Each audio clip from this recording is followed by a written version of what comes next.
तत्वाधान में सभी कोचिंग संचालक यहाँ पर एकत्रित हुए।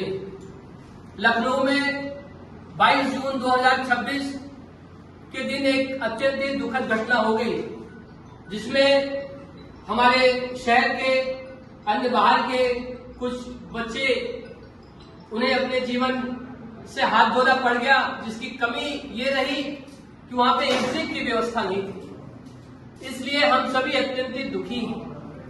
लेकिन यह बात हमें समाज को बता देना अत्यंत ही आवश्यक और हमारी जिम्मेदारी है कि जैसे समाज के अंदर में इस समय संदेश प्रवाहित हो रहा है कि एक कोचिंग संस्थान में ये दुर्घटना घटी है और कोचिंग में इस प्रकार की घटनाएं होती रहती हैं, हम ये समाज को बताना चाहते हैं कि ये बात सत्य नहीं है।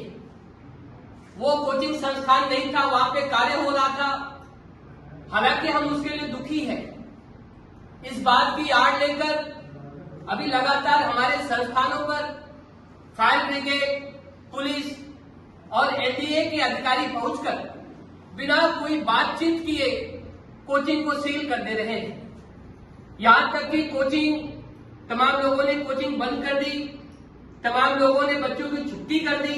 उन्होंने ये प्रण लिया कि जब तक हमारे सारे मानक तय नहीं हो जाएंगे, हम कोचिंग को उस प्रकार से संचालित नहीं करेंगे।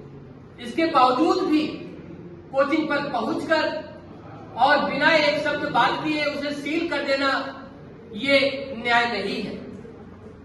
हम सभी बस यही प्रार्थना करना चाहते हैं कि कोचिंग जो कि एक गैदरिंग का स्थान है, उसी प्रकार से तमाम ऐसे संस्थान चलते हैं जो गैदरिंग के स्थान होते हैं, और कुछ समय मिलना चाहिए, क्योंकि रातों रात कोई विषय नहीं हो सकता है। उसके लिए समय मिलना चाहिए, गाइडलाइन आनी चाहिए, और समय मिलकर ही हम सभी कोचिंग संचालक उसके लिए जागरूक हैं और उस विषय के लिए दुखी है।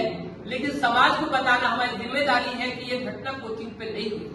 लेकिन जिस प्रकार से इस समय समाज में एक प्रवाह चल रहा है कोचिंग के खिलाफ, पुस्तकालय के खिलाफ, वो मुझे उचित नहीं जान पड़ता है।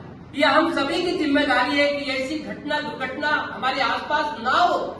वो हमारे घर में भी नहीं होनी चाहिए, हमारे समाज में नहीं होनी चाहिए। कहीं भी ऐसी दुर्घटना ईश्वर न करे और हमें उसके लिए जागरूक रहना चाहिए। इसलिए हम सभी की यही प्रार्थना है कि हमारी बात को सुना जाए, उसको समझा जाए और समय दिया जाए, ताकि हम उस पर अपने निर्णय ले सके और हम उसे सबल कर सके। न कि आंख बंद करके एक तरफ कार्रवाई करना उचित नहीं है। हमारा यही निवेदन है कि हमें एक बार सुना जाए और हमें समय दिया जाए। धन्यवाद।